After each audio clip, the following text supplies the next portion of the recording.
Mengapa bukan Amerika Syarikat atau Eropa?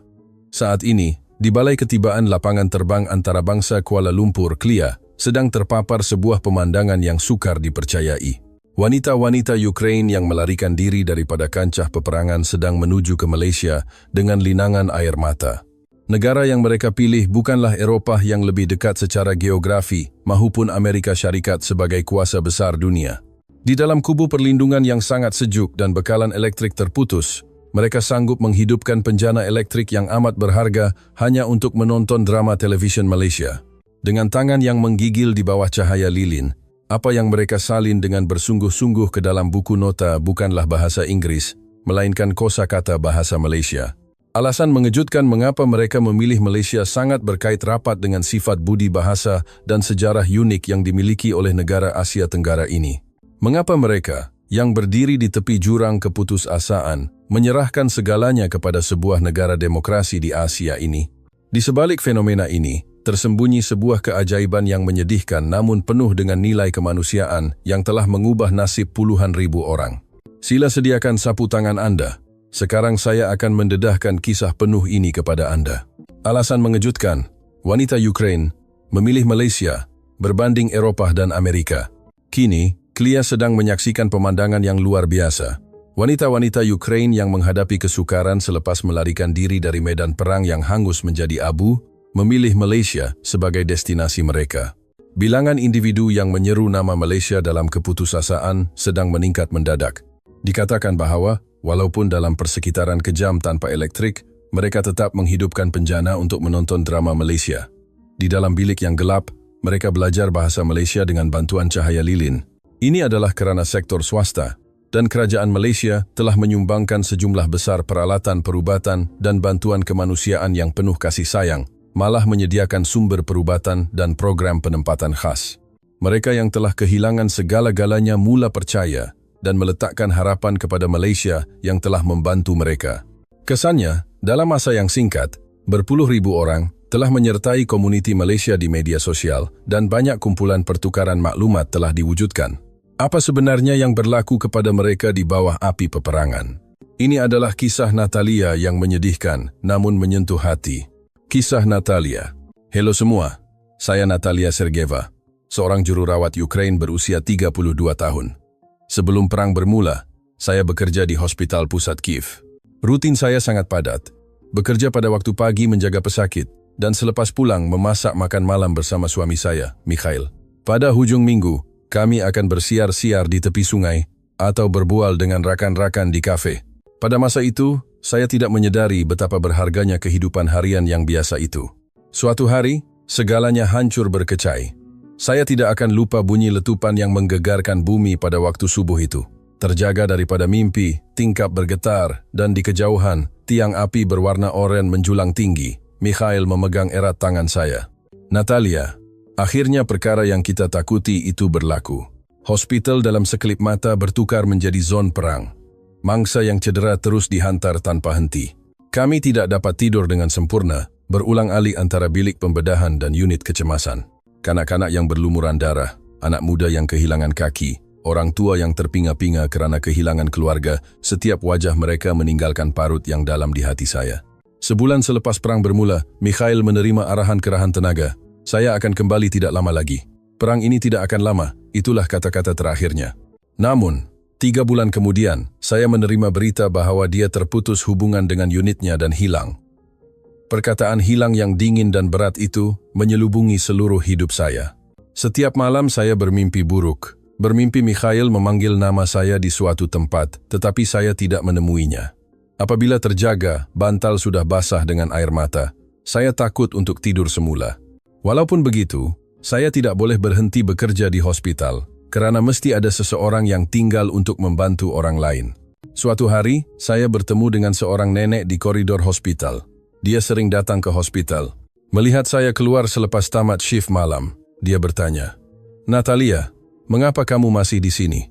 Apa yang orang muda buat di tempat seperti ini?" Saya tersenyum dan menjawab, "Mesti ada orang yang tinggal untuk menjaga semua orang, bukan?" Namun soalan nenek itu menyentuh lubuk hati saya.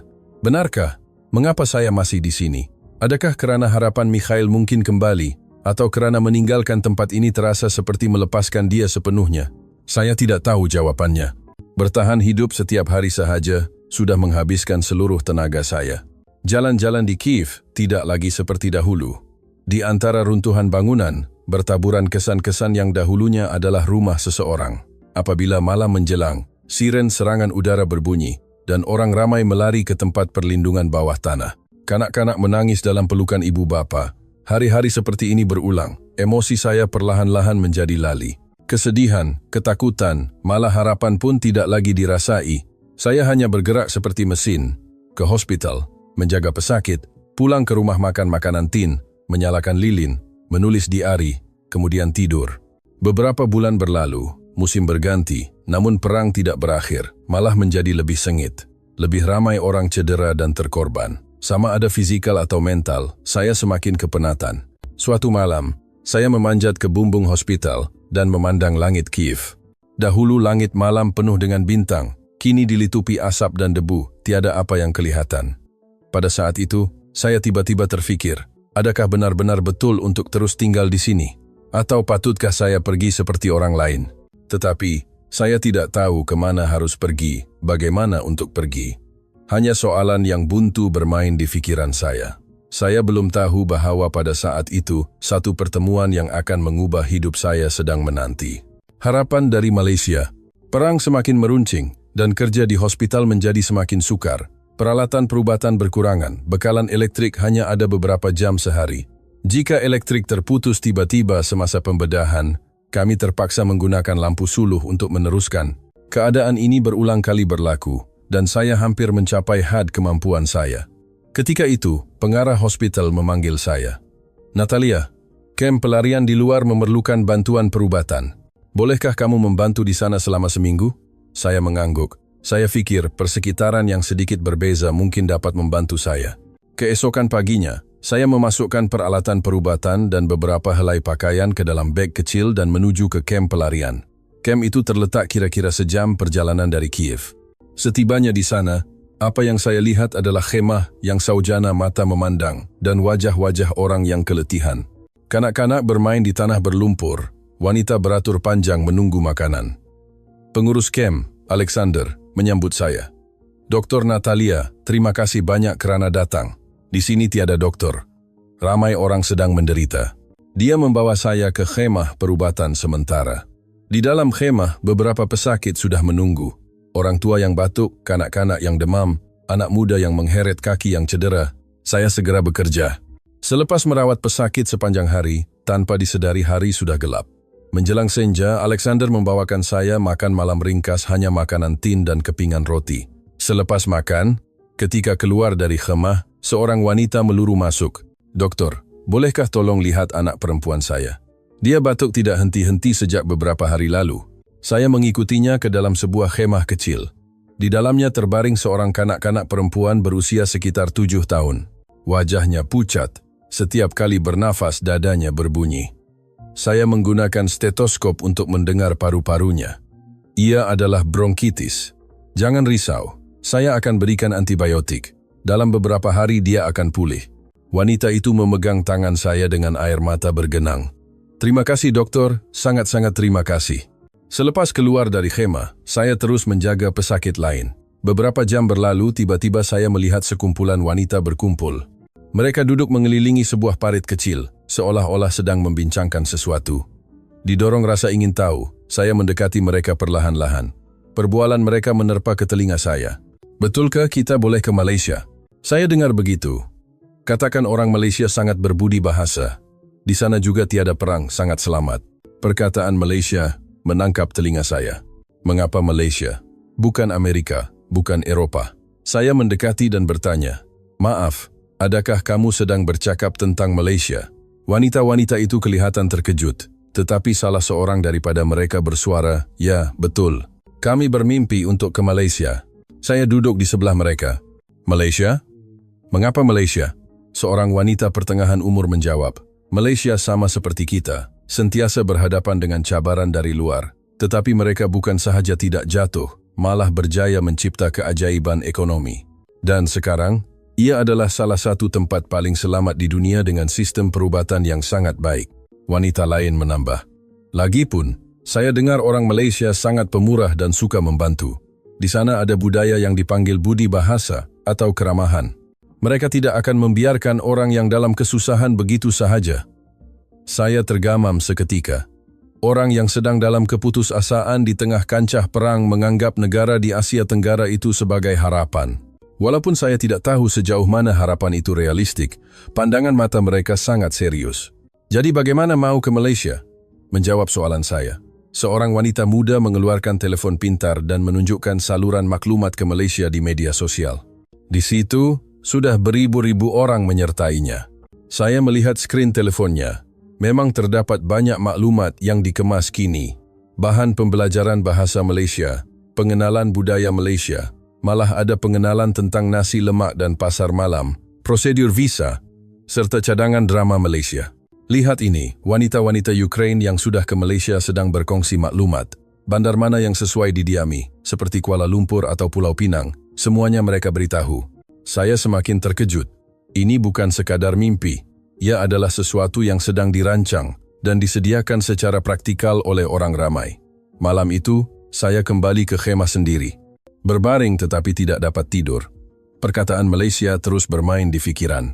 Adakah di sana benar-benar boleh menjadi permulaan baru? Seminggu di kamp pelarian membolehkan saya melihat banyak perkara. Pada asalnya, saya hanya ke sana untuk kerja sukarela perubatan. Tetapi apa yang saya temui adalah dunia yang berbeza sama sekali. Keajaiban, teknologi, dan kemanusiaan. Suatu petang di khemah perubatan, dari khemah sebelah terdengar suara dua orang wanita. Marina, sudah semak saluran itu? Ada maklumat baru. Sudah lihat. Ada hantaran daripada sebuah keluarga Malaysia di Selangor yang mencari juru teknik Ukraine. Pasangan itu mengusahakan ladang dan berkata mereka boleh menerima pekerja yang mempunyai anak. Tangan saya yang memegang stetoskop terhenti. Ini bukan sekadar sembang kosong. Mereka bertukar maklumat khusus. Selepas selesai, saya mendekati kedua-dua wanita itu. Maaf, saya terdengar perbualan tadi. Kamu benar-benar tahu banyak tentang Malaysia ya? Kedua-dua wanita itu menunjukkan riak wajah yang sedikit cemas, tetapi salah seorang tersenyum dan berkata, di sini, Malaysia ibarat kod rahasia. Kod rahasia untuk orang seperti kami. Kod rahasia? Ya. Walaupun tidak dilaungkan dengan kuat, tetapi mengetahui tentang Malaysia mungkin menjadi jalan keluar bagi kami. Wanita lain menambah, selepas perang bermula, banyak negara berkata mahu membantu Ukraine, tetapi pada hakikatnya, tempat yang boleh dikunjungi oleh orang biasa seperti kami tidak banyak. Visa Amerika sangat ketat, begitu juga Eropa, tetapi Malaysia berbeza. Saya semakin ingin tahu, bagaimana ia berbeza. Pertama, kekuatan rakyat Malaysia sangat hebat.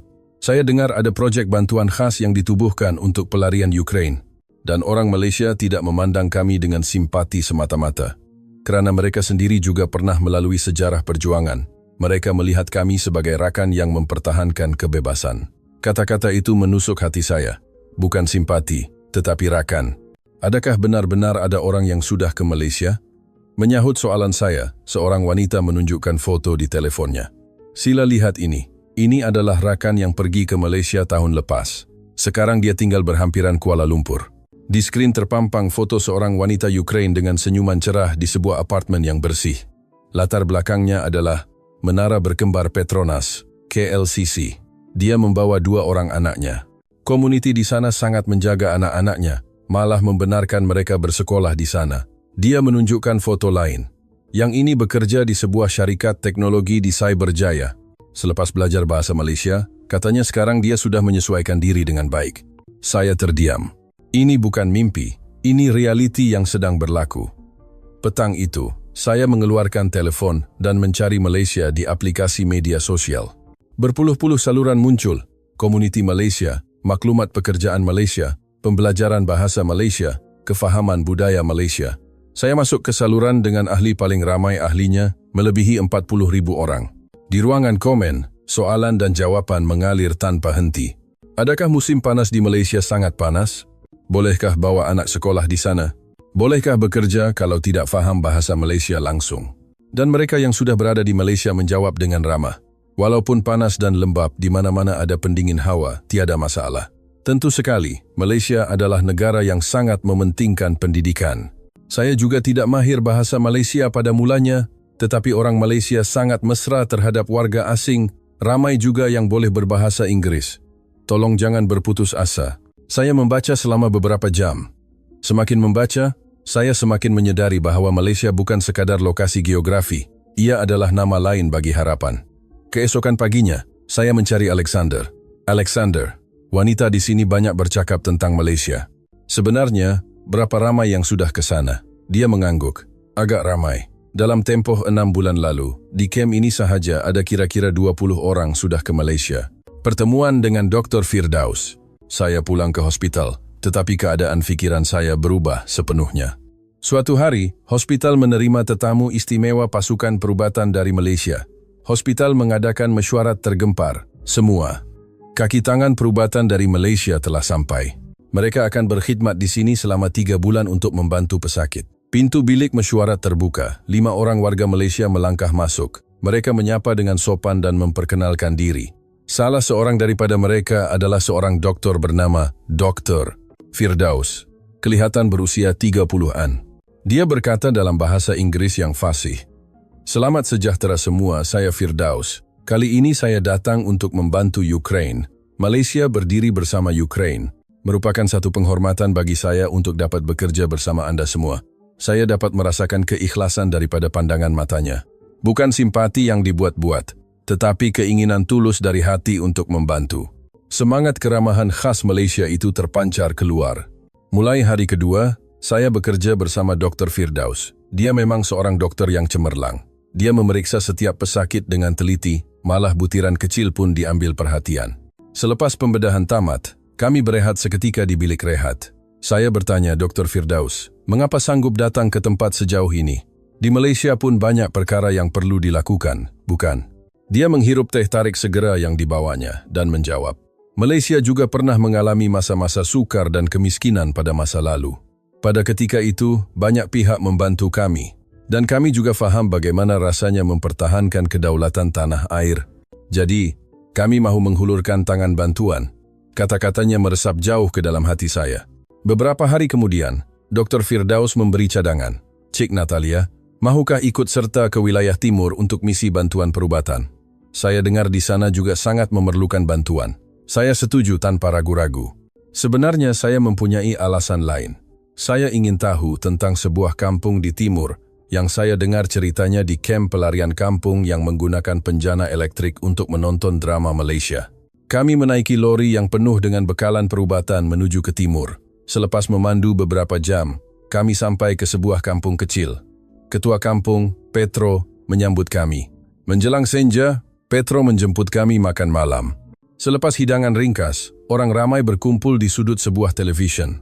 Saya terkejut, di tempat tanpa elektrik ini, masih ada televisyen. Petro menjelaskan dengan senyuman, menghidupkan penjana elektrik selama 2 jam sehari membolehkan kami menonton. Ini satu-satunya hiburan di kampung. Dia menghidupkan suis penjana, televisyen segera menyala. Saya melihat televisyen itu, walaupun model lama, tetapi jenama Malaysia yang terkenal jelas kelihatan. Sudah berapa lama televisyen itu? Lebih 15 tahun rasanya. Saya beli semasa muda. 15 tahun masih boleh berfungsi? Mata Petro bersinar. Satu kali pun tidak pernah rosak. Semasa perang, letupan bom memecahkan tingkap. Tetapi televisyen buatan Malaysia, MIT, ini tetap oke. Nenek di sebelah menambah, barangan buatan Malaysia memang berkualiti. Walaupun kami miskin, ia tidak akan mudah rosak. Kata-kata itu menyentuh hati saya. Ini bukan sekadar mesin. Ini adalah simbol kepercayaan. Di skrin terpapar pemandangan Malaysia, dengan sari kata diterjemahkan ke bahasa tempatan. Orang ramai menonton dengan penuh tumpuan. Dr. Firdaus duduk di sebelah saya berkata, saya pun tidak sangka televisyen itu masih boleh berfungsi. Hebat sungguh. Malam itu, saya menonton drama Malaysia bersama penduduk kampung. Jalan-jalan di Malaysia yang meriah, pasar malam, kedai serbaneka yang terang benderang, betapa ia membuatkan orang cemburu. Jalan yang selamat tanpa pengeboman, orang yang berjalan sambil ketawa. Apabila drama tamat, seorang wanita muda mendekati saya. Doktor, saya pun mahu ke Malaysia. Apa yang patut saya buat? Saya melihat matanya yang penuh dengan keinginan dan harapan yang tulus. Langkah menuju masa depan. Sekembalinya dari kampung itu, Saya menjadi orang yang berbeza. Perasaan ingin tahu terhadap Malaysia hampir menjadi satu ketakutan. Setiap malam, menyemak saluran maklumat menjadi rutin. Pulang kerja, nyalakan lilin, menatap telefon, saya memuat turun drama Malaysia dan memasang aplikasi belajar bahasa Malaysia. Apa kabar? Terima kasih, saya meniru sebutan itu dengan bersungguh-sungguh. Suatu hari semasa waktu rehat di hospital, rakan setugas saya Irina bertanya, "Natalia, apa yang kamu buat akhir-akhir ini? Setiap hari hanya melihat telepon." Saya teragak-agak seketika, kemudian berkata jujur, "Saya sedang belajar bahasa Malaysia." "Mengapa? Kamu mau ke Malaysia?" Mata Irina terbeliak. Saya sedang mempertimbangkannya dengan serius. Irina menarik kerusi dan duduk di sebelah saya. Saya juga dengar, baru-baru ini di kalangan wanita Ukraine, Malaysia sangat populer. Memandangkan begitu, coba kamu semak juga. Saya dengar di sana perlukan ramai jururawat. Bermula hari itu, Irina mula belajar bahasa Malaysia bersama saya. Suatu petang, saya melawat pusat perlindungan di sebuah sekolah tinggi di Kiev kerana mendengar ada perjumpaan menonton drama Malaysia di sana. Skrin menunjukkan jalan-jalan di Malaysia, stesen MRT yang bersih, lampu jalan yang terang, serta babak wanita pergi ke kedai serbaneka sendirian pada lewat malam untuk membeli barang. Babak itu sahaja sudah memberi impak besar. Bagi kami sekarang, ia sesuatu yang mustahil untuk dibayangkan. Protagonis dalam drama itu berbual dengan rakan di kedai minuman, pergi ke masjid atau kuil, dan makan bersama keluarga. Selepas drama tamat, seorang wanita bersuara, hospital dan pengangkutan awam di sana sangat bersih, bukan? Yang lain menambah, dan sentiasa ada elektrik serta air. Paling penting, ia kelihatan selamat. Tempat di mana kita boleh tidur tanpa bimbang tentang letupan bom. Mengapa drama Malaysia? Seseorang bertanya. Drama Amerika terasa terlalu jauh. Tetapi drama Malaysia berbeza. Kita boleh rasa ada budi bahasa yang kuat di sana. Semua orang saling menjaga. Itulah yang paling kami dambakan selepas kehilangannya dalam perang. Kamu pun mahu ke Malaysia? Tentu sekali. Saya mahu anak-anak saya membesar mendengar loceng sekolah, bukannya bunyi letupan. Malaysia bukankah negara teknologi yang maju dan pendidikannya bagus? Saya mahu berikan masa depan yang lebih baik kepada anak-anak. Dalam perjalanan pulang, saya berfikir panjang. Ke Malaysia lah. Mulakan semula. Mikhail pun pasti mahukan begini. Keesokan paginya, hospital menerima berita istimewa. Kerajaan Malaysia dan Pertubuhan, bukan kerajaan, NGO, akan menyumbangkan bekalan perubatan secara besar-besaran kepada Ukraine. Pengarah hospital memanggil mesyuarat. Berita baik, Malaysia menghantar ubat-ubatan dan peralatan perubatan, dijangka sampai petang ini. Petang itu, lori besar tiba di hospital.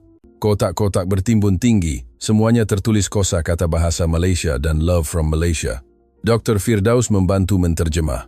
Seorang jururawat menitiskan air mata. Dengan ini kita boleh merawat pesakit dengan baik. Doktor. Firdaus berkata, rakyat Malaysia tidak melupakan Ukraine.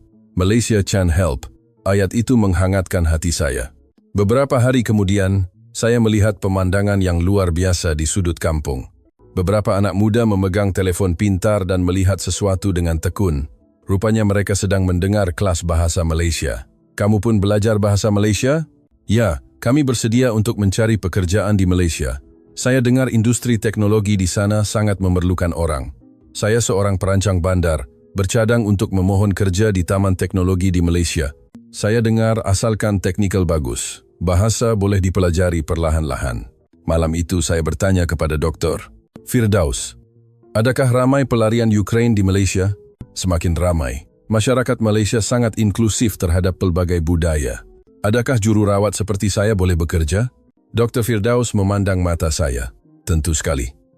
Malaysia sedang menuju ke arah masyarakat tua, sangat memerlukan tenaga kejururawatan. Kamu berminat? Ya, saya sedang mempertimbangkannya dengan serius. Pilihan yang sangat baik. Saya akan bantu berikan maklumat dan cara perhubungan yang diperlukan. Dalam perjalanan kembali ke Kiev, saya memandang keluar tingkap sambil berfikir, Malaysia bukan sahaja memberikan bantuan material kepada Ukraine, tetapi juga menanam benih harapan. Sebelum Dr. Firdaus pulang ke Malaysia, dia memberi satu cadangan istimewa. Cik Natalia, di University Kiev ada seorang profesor pengajian Asia. Saya rasa lebih baik kamu berjumpa dengannya. Memahami sejarah dan budaya Malaysia akan banyak membantu. Beberapa hari kemudian, saya melawat bilik kajian Profesor Mikola di University Kiev. Biliknya dipenuhi buku, kebanyakannya mengenai Malaysia. Sila masuk, kata profesor itu. Dengar kabar kamu mahu ke Malaysia. Apa yang kamu ingin tahu? Saya bertanya, Profesor, mengapa begitu ramai orang berminat dengan Malaysia, bukan Amerika atau Eropa? Profesor Mikola tersenyum. Soalan yang bagus. Jawabannya ada dalam sejarah. Dia mengeluarkan sebuah album lama. Lihat ini. Di dalam album terdapat foto hitam putih, rumah bata yang usang, kanak-kanak berkaki ayam. Ini adalah Malaysia pada tahun 1950-an. Saya menahan nafas. Ini Malaysia? Ya. Ketika itu Malaysia kekurangan sumber dan sangat miskin. Tetapi lihatlah sekarang. Ia adalah hub semikonduktor global dan ekonominya maju. Ia adalah keajaiban yang dicipta daripada kemiskinan. Bagaimana perubahan itu boleh berlaku? Profesor menjawab dengan serius. Beberapa sebab. Pertama, penekanan terhadap pendidikan. Kedua, semangat gigih perusahaan kecil dan sederhana orang Malaysia sangat rajin. Ketiga, nilai demokrasi dan kebebasan. Mereka tetap teguh berjalan di atas jalan sendiri dalam persekitaran antara bangsa yang mencabar.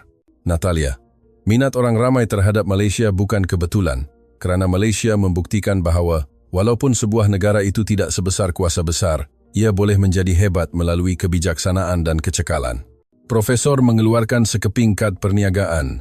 Ini rakan saya di Kuala Lumpur, seorang profesor di Universiti Malaya. Apabila sampai di sana, hubungilah dia. Ketibaan di Malaysia. Selepas bertemu Profesor Mikola, saya mula bersedia secara rasmi. Mengumpul maklumat, melaburkan lebih banyak masa untuk belajar bahasa Malaysia. Suatu hari, Irina memanggil saya dengan cemas. Natalia, bahaya. Kamu tahu Olga yang mahu ke Malaysia tahun lepas. Dia baru hantar mesej. Katanya dia ditipu oleh agensi haram. Saya terkejut. Malaysia tidak selamanya menjadi harapan bagi semua orang jika tidak berhati-hati. Saya segera menyemak. Memang banyak hantaran amaran. Jangan gunakan agensi ini. Di Malaysia juga ada sindiket penipuan. Sila berhati-hati. Keesokan harinya saya melawat sebuah sekolah bahasa di Kiev. Pengetuanya, Maria, menyambut saya. Cik Maria, kamu juga mahu ke Malaysia? Dia menggeleng.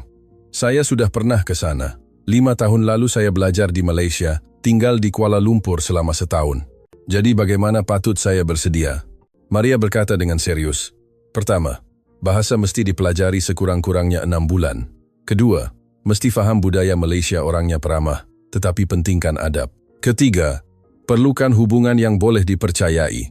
Dia menambah, Malaysia juga bukan syurga. Harga rumah di sana agak tinggi, trafik kadangkala sesak, dan ada musim banjir. Tetapi berbanding zon perang, ia adalah pelabuhan yang selamat. Sejak itu, saya lebih berhati-hati. Semasa belajar bahasa, saya menemui saluran yang paling aktif yang dikendalikan oleh Alexandra. Suatu hari, saya memberanikan diri menghantar mesej pribadi kepadanya. Beberapa jam kemudian, kami membuat panggilan video. Wanita di skrin kelihatan sangat mesra. Latar belakangnya adalah sebuah apartemen yang kemas. Dia memberitahu saya itu adalah Malaysia. Cik Natalia, selamat berkenalan. Saya Alexandra, sekarang tinggal di Puchong. Cik Alexandra, tidakkah penat menguruskan saluran itu? Menguruskan 40.000 orang bukan mudah. Dia ketawa. Bukan saya seorang. Ada 15 orang pengurus, semuanya wanita Ukraine yang tinggal di Malaysia. Ada yang buat khidmat nasihat undang-undang, ada yang buat bahan pengajaran bahasa, semuanya sukarelawan. Sukarelawan? Ya, orang Malaysia selalu kata budi bahasa budaya kita dan suka membantu. Kami juga terpengaruh dengan semangat itu. Alexandra berkongsi dokumen di skrin. Ini adalah prosedur peperangan lesen kejururawatan Malaysia dan pengesahan sijil akademik. Walaupun prosedurnya remeh, kerajaan sedang mempermudah prosesnya. Setahun berlalu. Tahun ini adalah masa yang paling sukar, tetapi paling bermakna dalam hidup saya. Setiap pagi jam 5 subuh, saya bangun belajar bahasa Malaysia. Selepas 6 bulan, saya lulus ujian asas bahasa. Dengan bantuan Dr. Firdaus, saya berjaya menghubungi sebuah pusat perubatan di Kuala Lumpur yang mempunyai program pengambilan jururawat asing. Saya menyediakan dokumen dan menjalani temu duga dalam talian. Dengan tangan menggigil, saya memperkenalkan diri dalam bahasa Malaysia. Selamat sejahtera, saya Natalia. Saya mahu mula semula di Malaysia dan mahu guna pengalaman saya untuk bantu pesakit. Seminggu kemudian, saya menerima surat tawaran. Hari itu, saya memanjat ke bumbung hospital, memandang langit dan menangis. Irina juga menerima berita dari Hospital Malaysia pada waktu yang sama. Kami memutuskan untuk pergi bersama-sama. Sehari sebelum berlepas, Saya meninggalkan pesanan terakhir di saluran maklumat. Semua, esok saya akan bertolak ke Malaysia. Tahun ini saya banyak dibantu. Setibanya di sana, saya juga mau menyumbang kepada komuniti ini. Akhirnya hari itu tiba. Pada suatu hari di bulan Ogos 2025, saya dan Irina meninggalkan Kiev dan menaiki pesawat menuju ke Klia. Apabila pesawat mendarat, jantung saya berdegup kencang. Dari tingkap, kelihatan sebuah pulau yang hijau dan bangunan yang padat. Selesai urusan imigresen dan mengambil bagasi, Alexandra sudah menunggu di balai ketibaan. Natalia, Irina, selamat datang ke Malaysia. Kami berpelukan dan menangis. Saat melangkah keluar dari lapangan terbang, saya menarik nafas dalam-dalam.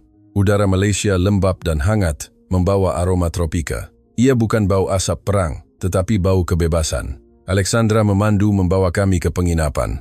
Pemandangan di luar tingkap sangat indah. Banjaran gunung di kejauhan, lebuh raya yang sibuk, dan kedai serbaneka 7, 11, dan KK, Supermart di mana-mana. Natalia, itu KLCC.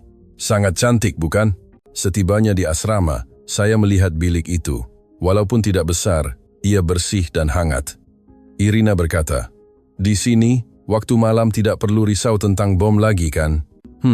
Cuma perlu risau kalau hujan lebat, tetapi di sini selamat." Malam itu, saya membuka tingkap dan melihat pemandangan malam. Lampu yang berkelip, lorong yang tenang, bunyi riuh dari pasar malam di kejauhan. Inilah rutin harian yang saya impikan. Sambil berbaring di katil, saya melihat Alexandra memuat naik foto ketibaan kami. Natalia dan Irina selamat sampai di Malaysia. Mari doakan permulaan baru mereka. Ribuan tanda suka dan komen masuk. Selamat datang ke Malaysia, semoga berjaya. Di luar tingkap, subuh mula menyingsing. Ini adalah pagi pertama saya di Malaysia. Mikhail, saya sudah selamat sampai. Saya akan hidup dengan baik di sini. Jika suatu hari nanti Ukraine bangkit semula, saya akan kongsikan budi bahasa dan kehangatan yang saya pelajari di negara ini. Malaysia, negara tropika ini, mulai sekarang adalah masa depan saya. Bagi kami, Anda adalah harapan yang paling jauh, namun paling hangat. Terima kasih Malaysia. Penutup, bagaimana kisah Natalia bagi Anda? Di tengah runtuhan perang, ia bukanlah tentang harapan Amerika yang hebat, tetapi tentang pilihan berani seorang wanita dan sebuah negara bernama Malaysia yang menghulurkan tangan bantuan. Kisah ini bukan sekadar kisah penghijrahan pribadi, ia adalah kisah indah tentang bagaimana manusia saling membantu untuk bangkit semula selepas kehilangan segalanya. Dan di tengah-tengahnya adalah Malaysia, negara yang pernah mencipta keajaiban daripada kemiskinan dan kini teguh mempertahankan demokrasi, kebebasan, dan budi bahasa. Kami bangga menjadi rakyat Malaysia. Jika Anda menyokong kami, sila ikuti saluran ini untuk lebih banyak kisah menarik. Terima kasih semua.